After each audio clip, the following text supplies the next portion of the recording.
இது என்ன டீ கோலம்? ஏன் இப்படி இருக்க? என்ன டீ உனக்கு அழகே முடியல? என்ன டீ நீ பிள்ளை மாதிரி இல்ல, இது ஆதரதானா? உனக்கு என்ன தாண்டி ஆச்சுதே? இது என்ன டீ புது கோலம்? கேக்குறல, இது என்ன புது கோலம்? கோலம்தான், எனக்கு நானே போட்டுக்கிட்ட பூ கோலம். ஏண்டி ஏன் விதி என்ன இந்த கோலம் போட வச்சதே? அதான் ஏன் கேக்கும், எனக்கு இந்த கோலம் அந்த கையவனுக்கு நான் கொடுக்கிற சவுக்கடி கோலம்.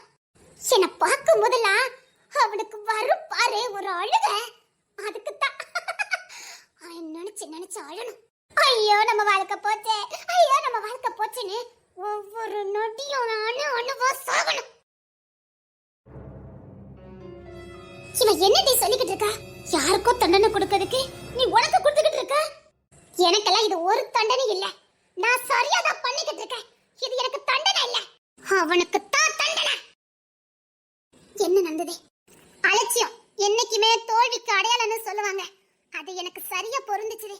அலட்சியம் என்ன காதலிக்கிறேன் தானே, எப்போ கல்யாணம் பண்ணிக்கிட்டா என்ன, கொஞ்சம் அலட்சியம்.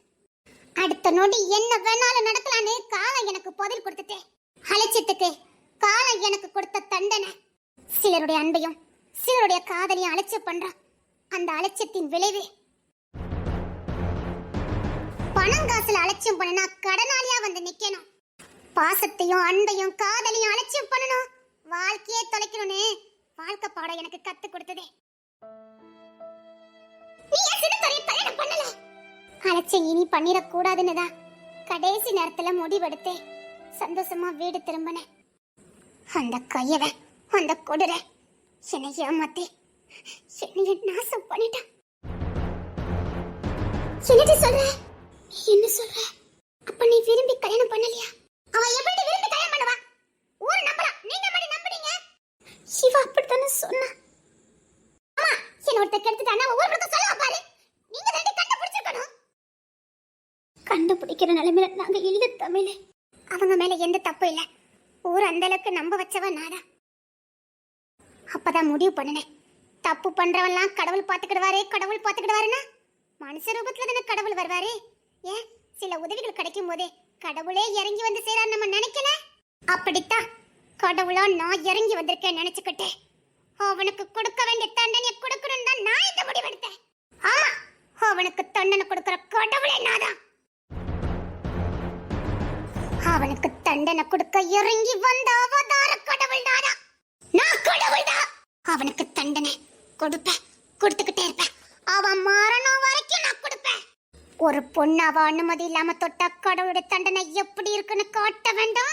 நான் கடவுளே, நான் கடவுள் தமிழே. தண்டனை கொடுக்க போறேன், தண்டனை கொடுப்பேன்.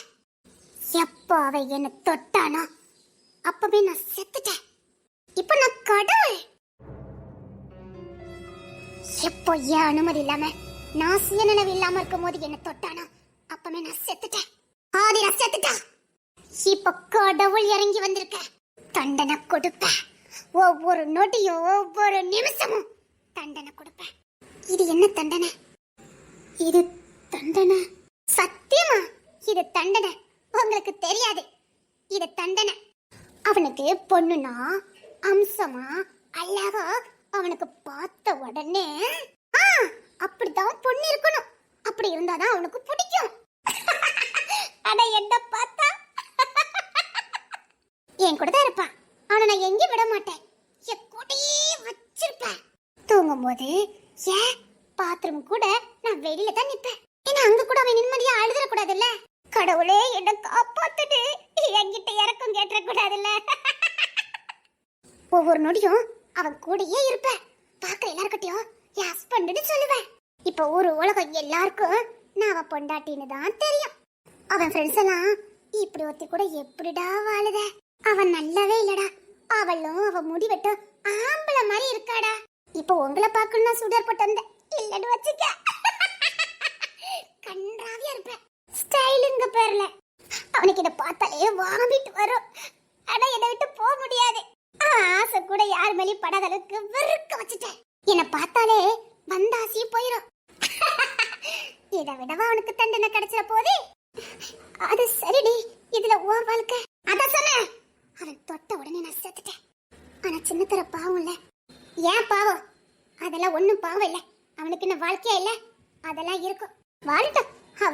வாழ்க்கைய வாழட்டும்.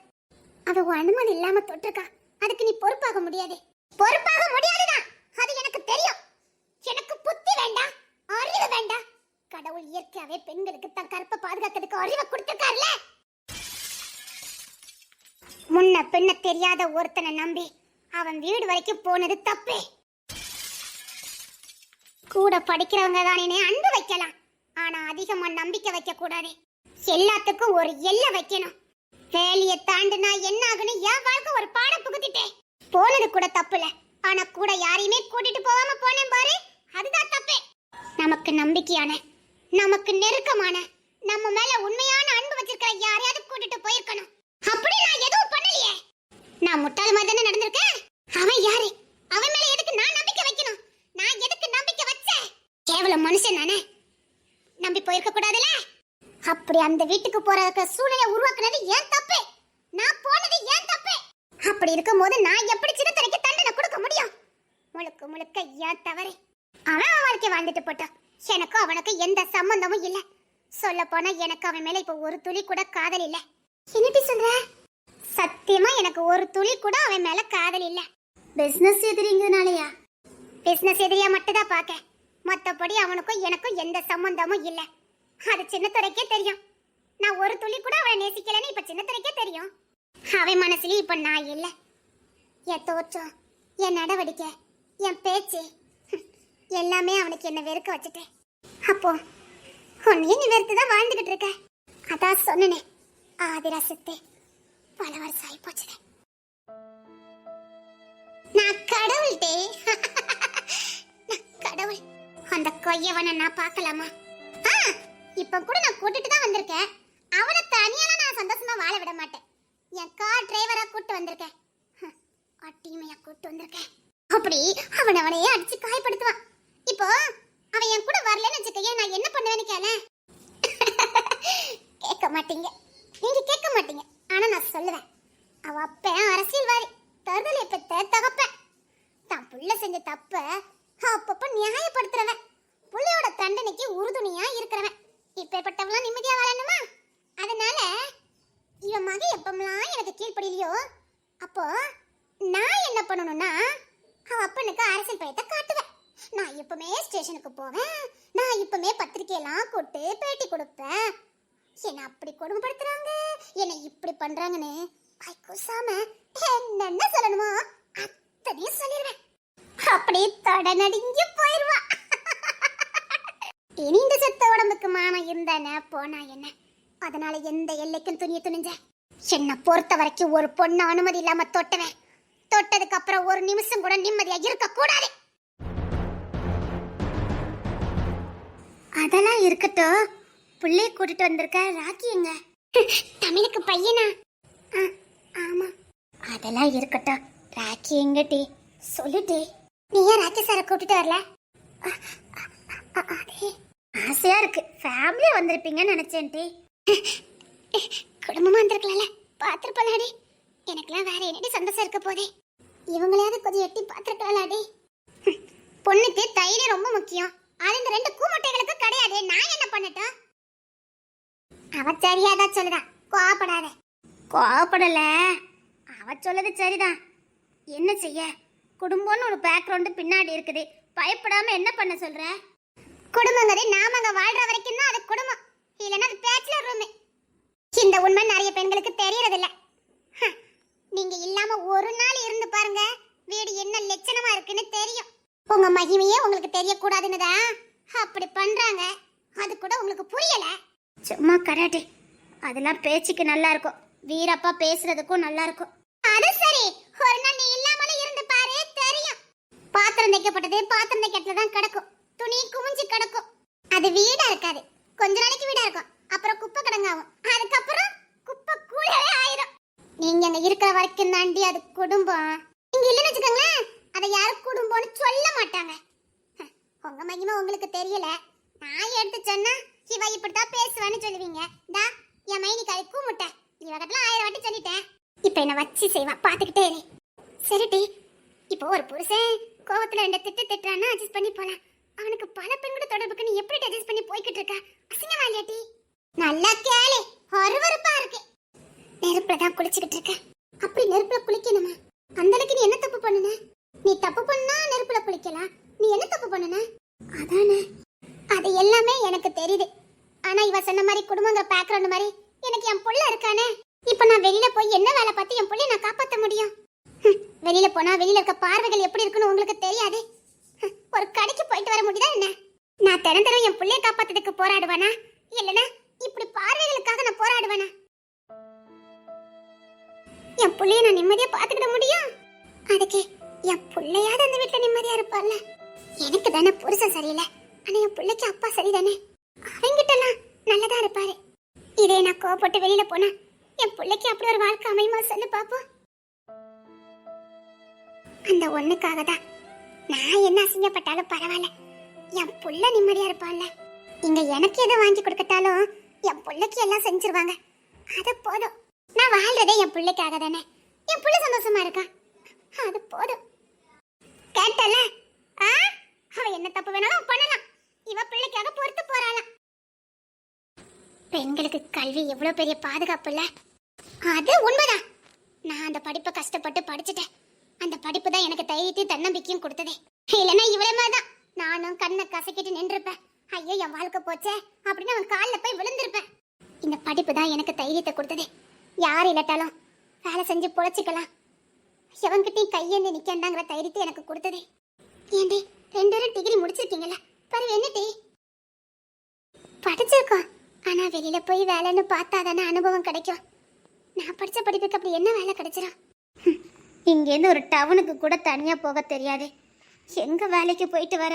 எல்லா வேலைக்கு போறதுக்கு தான் எங்க வீட்டுல அனுமதி கிடைக்குமா?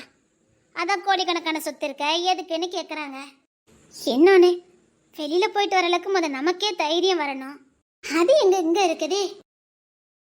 நடக்காத ஒண்ணு நினைச்சு வாழ்க்கையை இழக்க முடியாதுல்ல, அதான் அட்ஜஸ்ட் பண்ணி போறது. பெண் படிப்புங்கதே அவசரத்துக்கு அவளுக்கு கை கொடுக்கதான். நம்மளும் அவங்க கைவிட்டா அவளுக்கு கை கொடுக்கறதுக்கு தான் கல்வி கத்துக்க சொல்றாங்க. முடியாத பட்சத்துல அவளுக்கு தேவைப்படும் போதே அந்த கல்வி அவளுக்கு உதவுங்கக்காக தான் கல்வி கத்துக்க சொல்றாங்க. நீ போகணும்னு அவசியம் இல்லதான், ஆனா நீ படிச்ச படிப்பு உனக்கு தைரியத்தை கொடுத்துருக்கணும், ஒரு துணிச்சலை உனக்கு கொடுத்துருக்கணும், இந்த அடிமைத்தனத்தை ஏத்து பேசுறதுக்கு தெரிஞ்சிருக்கணும். பாசம் காட்டுறவங்களுக்கு அடிமையா இருக்கிறதுல தப்பே இல்லை. நம்ம மேல உண்மையா உறுத்தா ரொம்ப அக்கறையா இருக்கவங்களுக்கு நம்ம எது செஞ்சாலும் அது தப்பே கிடையாது. அது சந்தோஷப்பட்டு நம்ம மனப்பூர்வமா செய்யறது, அதுல நமக்கு ஒரு திருப்தி கிடைக்கும், ஒரு சந்தோஷம் கிடைக்கும், ஒரு நிம்மதி, ஒரு காதல் கிடைக்கும். நம்ம இவ்வளவு செய்யறனால நம்ம நேசிக்கிறவங்களுக்கு இன்னும் நம்ம மேல அதிக காதல் வரும். அப்பேற்பட்டவங்களுக்காக என்ன வேணாலும் செய்யலாம். அதுக்கு பேர் அடிமைனா கூட தப்பு இல்லை, அந்த அடிமைக்கு பேர் தப்பே இல்லை. ஆனா நம்மளோட அருமையே தெரியாதவங்களுக்கு இதெல்லாம் செய்யறது எந்த விதத்துல? நீ சொல்லு, உன் மாமனாருக்கு உன் அருமை தெரியும் நினைக்கிற? தெரிஞ்சிருந்தா இப்படி மாடு மாதிரி உன்னை வேலை செய்ய வச்சிருக்க மாட்டாரு. அவர் உண்மையில உன்னை புள்ளையா நினைச்சிருந்தாருன்னா இப்படி செய்ய விட்டுருக்க மாட்டாரு. உண்மையிலேயே உன்னை அவர் பொண்ணா நினைச்சிருந்தாருன்னா, உன் மேல பாசம் இருந்திருந்தேன்னா நீ இப்படி கஷ்டப்படுறது கூட புரிஞ்சிக்காம இருந்திருக்க மாட்டாரு. நீ அழுறது கூட அவருக்கு தெரியாம இருந்திருக்காது. நம்ம உண்மையா நேசிக்கிறவங்களுக்கு நம்ம உள்ளுக்குள்ள அழுதாலே புரியணும், அதுதான் உண்மையான பாசம். நம்ம முகத்தை பார்த்தே கணிக்க தெரியணும், இவ உண்மையிலே சந்தோஷமா இருக்காளா இல்லைன்னா அழுதுகிட்டு இருக்காளான்னு நம்மளை பார்த்த உடனே உங்களுக்கு கண்டுபிடிக்க முடியணும். அதுதான் உண்மையான பாசம், அதுதான் உண்மையான நேசம். அவங்க இவ்வளவு பாடுபடுத்துறதுனால நீ வேதனைப்படுவன்னு தெரிஞ்சும் இன்னும் நடிச்சுக்கிட்டு உன்னை வேலைக்காரி மாதிரி நடத்துறாங்க பாரு. அவங்களுக்காக நீ இப்படி அடிமையா வேலை செய்யணும் அவசியமே இல்லை. இது ஒரு பிரயோஜனமே இல்லாதது. யார் சொன்னா நான் அவங்களுக்காக செஞ்சேனே? நான் செஞ்சதே என் அண்ணனுக்காக.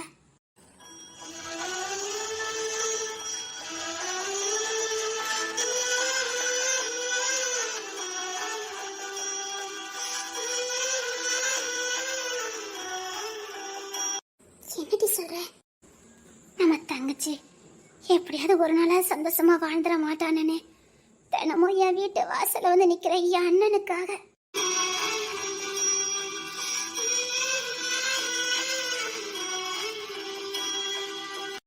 பாவம், நாம தான் வாழ்க்கையில தோத்துட்டோம். தங்கச்சாத சந்தோஷமா வாழ்றாளேன்னு நினைச்சுக்கிட்டு இருக்கான். அதை எப்படி சந்தோஷத்தை கெடுக்க சொல்ற? நம்மளால ஒருத்தங்களை சந்தோஷமா வாழ வைக்க முடிட்டாலும் பரவாயில்ல, நம்மளால அவங்க துக்கமா இருந்துடக்கூடாது. ஊர் என்னதான் சொல்லட்டுமே, என்ன நம்ப மாட்டா. ஏன்னா என் நடிப்பு அவ்வளவு அபாரமா இருக்கும். நான் சந்தோஷமா இருக்கிற மாதிரி தான் என் அண்ணன்கிட்ட காட்டுவேன். அதனால ஊர்ல யார் என்ன சொன்னாலும் எங்க அண்ணன் நம்பவே மாட்டான். வருவான், காலையில என் வீட்டு வாசல்ல வந்து நிப்பான். டாக்ஸி எடுத்துட்டு போறதுக்கு முன்னாடி என் வீட்டு முன்னாடி தான் வந்து நிப்பான். என்னை பார்த்துட்டு போவான், நல்லா இருக்கலன்னு சொல்லுவான். நான் இப்படி பட்டு சேலை கட்டிக்கிட்டு தலை நிறைய பூ வச்சுக்கிட்டு சாலமன் கையை பிடிச்சிக்கிட்டு விளையாண்டுட்டு இருக்க மாதிரி பண்ணுவேன். அவன் முகத்துல ஒரு சந்தோஷமும் ஒரு கௌரவமும் வரும் பாரு. அப்படியே தூரத்திலிருந்து வாழ்த்துற என் தகப்ப மாதிரியே எனக்கு தோணும்.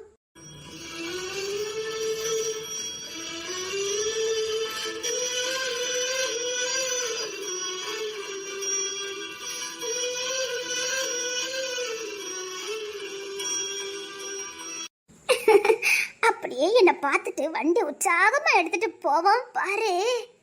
அந்த சந்தோஷத்தை எதுக்கு கெடுக்கணும்னு சொல்ற? நான் வீட்டுக்குள்ள தானே மாடு மாதிரி உழைக்கிறேன், பரவாயில்ல. என் அண்ணன் வெயில மாடா உழைக்கிறான், அவனுக்கு இருக்க ஒரே ஒரு சந்தோஷம் நான் அதுவும் போயிட்டுனா வாழ்றதுல அர்த்தம் இல்லாம போயிருவேன். பாவம், ஏற்கனவே வாழ்க்கையில தோத்து போனவன். நினைச்ச வாழ்க்கை கிடைக்கலனா அந்த வாழ்க்கை இவ்வளவு கொடுமையா இருக்குன்னு உனக்கு தெரியாதே. ராணி மேல உசிரா இருந்தான், அவ கூட வாழ போறோம் ஆயிரக்கனவு கண்ணா. எல்லாம் தகடுபடியா போச்சுடே. நினைச்ச வாழ்க்கை கிடைக்கல, கிடைச்ச வாழ்க்கையும் சரியா அமையல. இப்ப கூட பொந்த ஏன் ஒரு சந்தோஷம் தான் அவனுக்கு இருக்குது, அதையும் நான் ஏன் கெடுக்கணும்? என் அண்ணன் பாவம், எதுக்காக கெடுக்கணும்? அவனாவது சந்தோஷமா இருக்கட்டுமே. நான் எப்படி சந்தோஷமா இருக்க போறது இல்ல. ஏன் சாலமனை விட்டுட்டு நான் தூரமா போனாலும் நான் சந்தோஷமா இருந்துட முடியுமா? இல்ல அந்த குடும்பத்தை விட்டு நான் வெளியில போனாலும் சந்தோஷமா இருக்க முடியுமா? ஏதோ ஒரு இடத்துல நான் கஷ்டப்படதானே போறேன், அதுக்கு நான் இங்க கஷ்டப்பட்டுட்டு போறேன். என் அண்ணன் சந்தோஷமா வந்துட்டு போறேன். வெளியில போய் நானும் கஷ்டப்பட்டு என் அண்ணனையும் வேதனைப்படுத்தி எதுக்கு? என் கஷ்டம் என்னோட போகட்டும். அது மட்டும் இல்ல, சாலமனும் சந்தோஷமா இருக்கா, அது போதும். அப்போ நீ படுற கஷ்டம் உனக்கு தெரியாதா? தெரிய மாட்டேங்குது. இது அடிமத்தனம். காதலுக்கு புது பேரு. அவன் கடக்கா, சத்தியமா அவனுக்கு புரியல நான் என்ன பண்ணிட்டேன். அது எப்படி புரியாம இருக்கும்? நீ படுற கஷ்டம் எப்படி புரியாம இருக்கும்? புரியல, என்ன என்ன பண்ண சொல்ற? நான் படுற கஷ்டம் உனக்கு புரியல. ஏன் ஒரு உலகத்துல எந்த பொண்ணுமே வேலை செய்யலையா? நீ மட்டுமா பண்ணுத? ஏன் இதுக்கு முன்னாடி வேலை பண்ணதே இல்லையான்னு கேக்குறான். அவன்கிட்ட நான் என்னத்த சொல்றேன்? பொம்பளைங்கன்னா இந்த வேலை தான் பார்க்க தானே செய்வாங்க, நீ மட்டுமா பார்க்க? அந்த கிளையை பாரு, இந்த பொம்பளை பாரு, அந்த அத்தை பாருன்னு விளக்கம் கொடுக்குறான். நீ மட்டும் பண்ற மாதிரி என்கிட்ட எப்பவும் கம்ப்ளைண்ட் பண்றேன்னு சொல்றான். அது மட்டும் இல்ல, என் அப்பா கொன்ன பிடிச்சிருக்கு, என் அத்தாளுக்கு கொன்ன பிடிச்சிருக்குன்னு இப்படி சொன்னதுக்கு அப்புறம் நான் என்ன பண்ணட்டும்? இல்லை எங்க தலை எழுத்து. சரி, நான் உன்னை கேக்குறேன். என்ன மீனா, உனக்கும் சேர்த்துதா? என்ன ஆதிரா, எல்லாத்தையும் விட்டுட்டு வெளில வருவியா? நான் சொல்லவே கேட்டா? நான் கடவுள், நான் அவனுக்கான தண்டனை கொடுக்காம வரவே மாட்டேன். எனக்கு எப்போ தெரியுமா விடுதலை? நான் எப்போ தெரியுமா ஆதரவா மாறுவேன்? அவன் செத்த அன்னைக்கு. ஆனா அவனை நான் சீக்கிரம் சாக விட மாட்டேன். சாக விட மாட்டேன். அவன்னா 100 வயசு வரைக்கும் கெட்டுக்கிட்டு வாழடும், நல்லா வாழ மாட்டான். செத்து செத்து வாழுவா. அந்த வாழ்க்கை தான் நான் உனக்கு கொடுப்பேன். கொடுத்தாதான் யாத்தமா சாந்தி அடையும். அப்போ நீ அதுல இருந்து பின் வாங்க மாட்டேன்? சத்தியமா பின் வாங்க மாட்டேன். சரி, அவனை எப்படி மாத்தணும் எனக்கு தெரியும். இங்க பாருங்க, உங்க ரெண்டுத்துக்கும் இனி போக்கடம் இல்லைங்கிற ஒரே ஒரு காரணத்துக்காக தானே இப்படி அங்கே புழுங்கி அவிஞ்சுக்கிட்டு கிடக்கீங்க. அத்தனை வலியும் வேதனையும் தனக்குள்ளே வாங்கிக்கிட்டு அழுது புலம்பிக்கிட்டு இருக்கீங்க. நான் இருக்கேன்ல. என்ன சொல்ற? போக்கடம் இல்லாதனால தானே பயந்து பயந்து வாழ்ந்துட்டு இருக்கீங்க.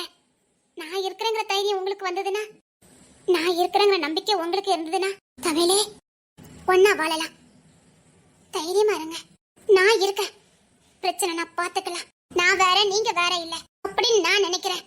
அதே மாதிரி நீங்களும் நினைச்சீங்கன்னா, அப்படி நீங்களும் நினைச்சீங்கன்னா துணிஞ்சு முடிவெடுங்க.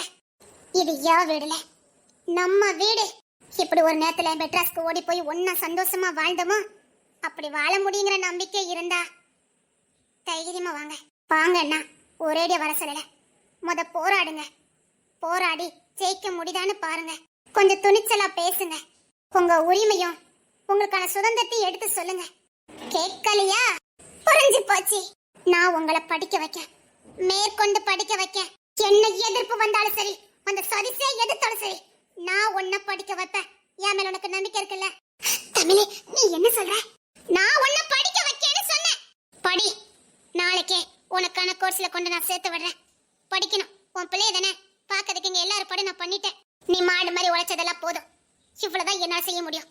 ஒரு மருமகளுக்கான என் கடமை நான் செய்யறேன். அதுக்கு மேல செய்ய வச்சீங்கன்னா நாங்க இருக்க முடியாதுன்னு சொல்லி உன் அருமை தெரியாதவங்களுக்கு உன் அருமையை தெரிய வை. பெரிய போலீஸ் ஆபீசர் ஆகணும்னு ஆசைப்பட்டாதானே நீ வேற காமெடி பண்ணிக்கிட்டு நாளைக்கு எஸ்ஏ ட்ரைனிங்க்கு போற. என்ன சொல்ற? எஸ்ஏ ட்ரைனிங்க்கு நீ போற? இல்ல, வீட்ல சம்மதிக்க மாட்டாங்க. படிக்கிறதுக்கு மட்டும் யாருக்கிட்டையும் பெர்மிஷன் கேட்காத. படிப்போட அருமையை நல்லா அறிஞ்சதுனால சொல்றேன். சத்தியமா சொல்றேன். ஒரு பொண்ணுக்கு கல்வி ரொம்ப முக்கியம். அதுவும் இனி வரும் காலங்கள்ல ரொம்ப முக்கியம். துணிஞ்சு முடிவடே. மீனா, விருப்பம் இல்லாம உன்னை கூப்பிட்டானா தைரியம் வந்துட்டு தமிழே. அத செய். காதலோடும் பாசத்தோடும் ஒண்ணு சேரலாம். கேவலம் செத்தல போல இருக்கும் தமிழே. அவனுக்கு குற்ற உணர்ச்சிய கொடுத்துருத.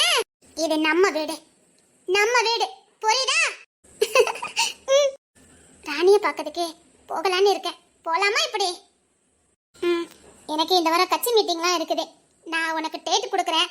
அப்ப வேணா ட்ரை பண்ணி பார்க்கலாம். மார்னிங் ஃப்ளைட்ல போயிட்டு ஈவினிங் ஃப்ளைட்ல வர மாதிரி இருக்கணும். ஃப்ளைட்டா? ஃப்ளைட் தான். சரி, ஆள பாரு. இப்பமே உன்னை வெளியில வான்னு சொன்னேன். சரி, நான் இன்னைக்கு தான் முத நாளே டூட்டி. உங்களை பார்க்கணும்னு ஆசைப்பட்டு வந்தேன். மதியம் 2 மணிக்கெல்லாம் நான் போகணும். இது நம்ம வீடு. அப்புறம் சமையலுக்கு எல்லாத்துக்கும் ஆள் பார்த்துட்டேன். அதுக்கான அதுனே தங்கம் பாட்டியும் நம்ம வடிவு பாட்டியும் அப்பப்போ வீட்டுக்கு வருவாங்க. அவங்கள துணைக்கி வச்சுக்கிடுங்க. அப்புறம் தேவை எதுவாக இருந்தாலும் கபோர்டு பீரோல் திறந்துதான் இருக்கும். உன் பணம் ஏன் பணம்னு இல்லை, உங்க தேவைக்கு எடுத்துக்கோங்க. தமிழே, அப்போ நம்ம வாழ்ந்தது மட்டும் தான் உண்மை நட்பு இல்லை, மரணம் வரைக்கும் இருக்கிறதா நட்பு. நீ வேற நான் வேற இல்லை. நான் புரியுதா? அன்னைக்கு எதுவுமே தெரியாத வயசுல நம்ம நட்பு தொடங்குச்சு. இனி மரணம் வரைக்கும் நம்ம நட்பு இருக்கணும். மரணத்தை தவிர வேற எதாலையும் நம்ம நட்பை பிரிக்க முடியாது, பிரிக்கவும் முடியாது. அவ சொன்னதான் நானும் சொல்ல போறேன். மரணம் வரைக்கும் நம்ம நட்பை பிரிக்க முடியாது. எனக்கு முக்கியமான கான்டாக்ட் மீட்டிங் இருக்குது. சரி, நான் கிளம்புறேன். அப்புறம் என்ன தேவை இருந்தாலும் வேண்டாம், நானே இங்க வச்சுட்டு போயிருந்தேன். தினமும் காலையில சாயங்காலமும் வந்து பார்க்க வரேன். அப்புறம் இப்ப செல்போன் ஒண்ணு புதுசா வந்திருக்குது. நான் அதை உங்களுக்கு வாங்கி தரேன். ஆளுக்கு ஒண்ணு கையில வச்சிடுங்க. ஏதாவது பிரச்சனைனா உடனே எனக்கு கால் பண்ணுங்க. செல்போனுனா அப்படின்னா லேண்ட்லைன் போன் இருக்குல்ல? ஆமா, அதே மாதிரி இப்போ கைக்கு அடக்கமா போன் வந்துட்டு எங்க வேணாலும் கொண்டுட்டு போலாம். அதை நான் வாங்கி தரேன். அதை கையில வச்சுக்கிடுங்கன்னு. சரி, எந்த உதவினாலும் நீங்க கேட்க வேண்டாம், நானே வந்து செய்வேன். சரி, தமிழ் பையனை பார்க்கணும்னு நினைச்சேன். நைட் இங்க ஸ்டே பண்ணதுக்கு வரேன். இன்னைக்கு ஒரு நாள் நாங்க தங்குறேன், சரியா? அவனை பழி வாங்க முடியாத. அந்த நாயை வீட்டுக்கு காவலுக்கு போடணும். இங்க வேற யாரு காவல் காப்பா?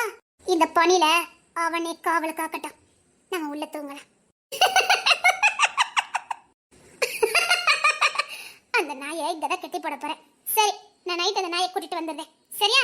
நல்ல தைரியசாலியா மாறிட்டடி. வாங்க நாடி, அப்படி இல்ல, வாழ்க்கை தானே தைரியத்தையும் எல்லாத்தையும் நமக்கு கத்து கொடுக்குது. சரி, நான் கிளம்புறேன்னா? சரி அதிரா. சவா, தைரியம் தானே வருதுல்ல? இனி என் மாமனார் ஏதாவது வேலை வாங்கட்டும், அவனையே அந்த வேலையை நான் செய்ய வைக்கிறேன். என்ன வான்னு கூப்பிடுவான் பாரு. இன்னைக்கு அவனுக்கு இருக்குது. பந்து ஆடிரணும்டி. எப்படி சும்மா ஓட விட்டு அடிக்கன்னு மட்டும் பாரு. எவ்வளவு கொலையை நம்மள நடத்திருக்கானுங்க. இன்னைக்கு என் மாமனாருக்கு நான் ஏதாவது ஒரு பொங்கல் வச்சாதான் நான் நிம்மதியா இருப்பேன்டி. எட்டி சபா, நான் இன்னைக்கு கரண்ட் தூங்க போறேன். நானும் வந்துருவேன், சரியா? அத தமிழ் வந்துட்டால, இனி நமக்கு என்ன பயம்? எட்டி, நீ போலீஸ் ஆக போறியோ? ஆமாடி. நான் நினைச்ச மாதிரி படிக்க போறேன் டி.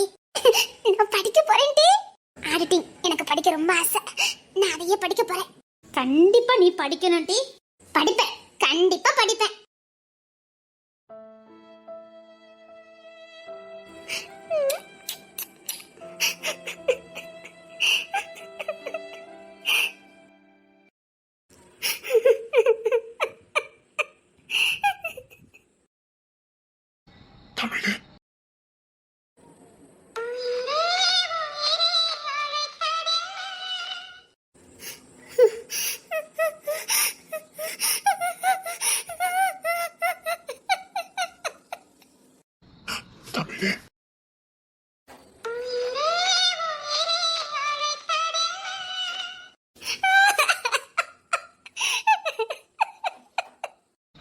தமிழே தமிழே தமிழ்.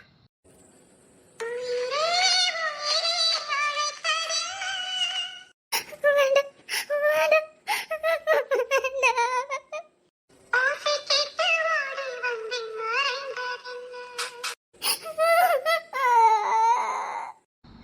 தமிழே தமிழ்.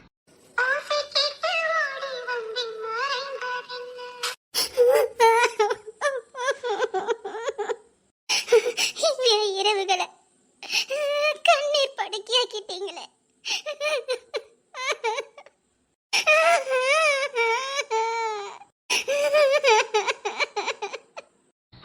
தமிழ் தமிழ் தமிழ்.